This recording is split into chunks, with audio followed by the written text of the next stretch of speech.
this is my book outlet box. Everybody knows that earlier this month, in the month of May, Book Outlet was doing a discount where they were doing 50% off every book or something like that. So anyway, I decided to take advantage of that, and that's why I'm going to do an unboxing. So here we go. Ooh, I hope I don't cut myself. Make sure I got this angle right.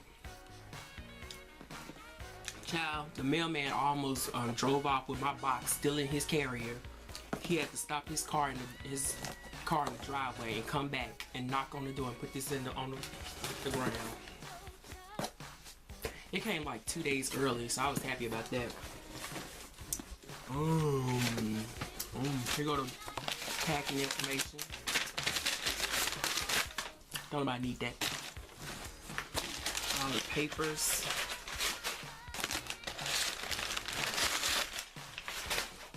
And the books. Y'all, Book Outlet is off the chain. I love them now.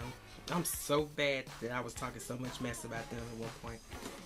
So anyway, I was gonna dedicate the month of May to reading urban fantasy books. And that didn't go so well because I'm in a reading slump right now. Like, I'm reading books like The Tortoise and the Hare. Baby, we is the turtle. We ain't going nowhere. But one of the books I was going to read in the month of May was Shadow Chase by Seressia Glass. This is the second book in her Shadow Blade series. I read the first book like a couple of years ago or whatever. Anyway. She's an African-American author writing urban fantasy with an African-American protagonist named Kira Solomon. And it's just about Kira. Basically, when she touches items, she kind of gets the history of the item and whatnot. So that's where most of this comes from. But anyway, I finally picked up this book. The first book was pretty good, and I like the setting because it takes place in my favorite city, Atlanta. So yeah, I'm so glad I finally got the second book in the series. I'm only sad that the series is only 2 books long. So thank you, the Book Outlet. Y'all I'm gonna call y'all. I'm gonna send the president your way. And then I got The Last Empress. Look at me, I don't know what I'm talking about. By Hannah Pakula. Yeah, The Last Empress. I saw this book a long time ago, and then I was at Barnes & Noble like a couple weeks ago, and they had it, and I was like, you know what?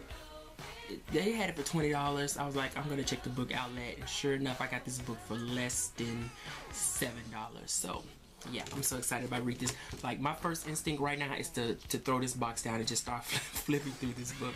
But yeah, The Last Empress, Madame Chiang, Kai-Chek, I need to do my research, you know, and The Birth of Modern China. So I think this is going to be a good book leading into my reading of last year of Princess Empress Qixi and Dowager Qixi by Chiang. So if y'all didn't understand the thing I was saying, I'll put it in the subtitles because I don't understand what I be talking about either.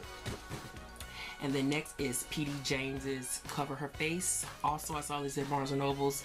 I looked on Book Outlet, and it was just, come on now, you can't beat their sales price. Anyway, I decided to go ahead and move into P.D. James's his name is Adam Dalgleish, something like that. Anyway, her Adam Dalgleish mystery series. This is the first book in that series. It's about a beautiful housemaid named Sally Jupe, found strangled in her bed behind a bolted door. So it's a locker room mystery. So we love locker room mysteries. For some reason I'm looking in here and it looks like I got more than I actually ordered. So this came out to be like $37. I had one of those $5 off coupons where you spend $35 or more. And then next I got Billy by Albert French. I think this is it's a true story. I'll read the back. Albert French lights up the monstrous face of American racism in his harrowing tale of 10-year-old Billy Lee Turner, who is convicted and executed for murdering a white girl in Baines County, Mississippi in 1937. Constructed in a series of powerful, lean vintages. Billy is a tour de force. Yeah. I don't know. For some reason I thought this was based off a true story, but anyway, Billy. I cannot wait to read that book.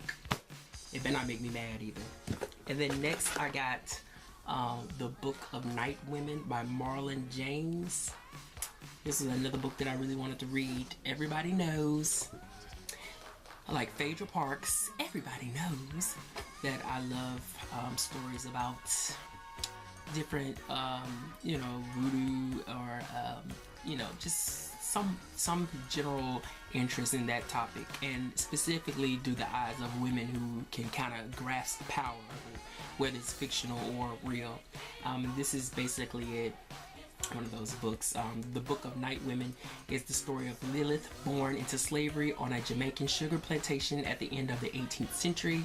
Even at her birth, the slave women around her recognized a dark power that they and she will come to both revere and fear. So yeah,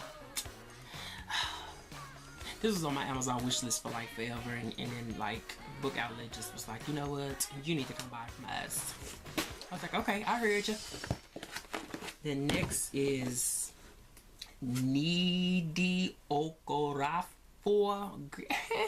We're not even gonna go there. I can't pronounce her last name, but anyway, it's Who Fears Death. She is also an African American writer. She was recommended to me because I love Octavia Butler. So she is basically a black chick in the science fiction game. We can put it that way. But anyway, this is going to be my first reading of her.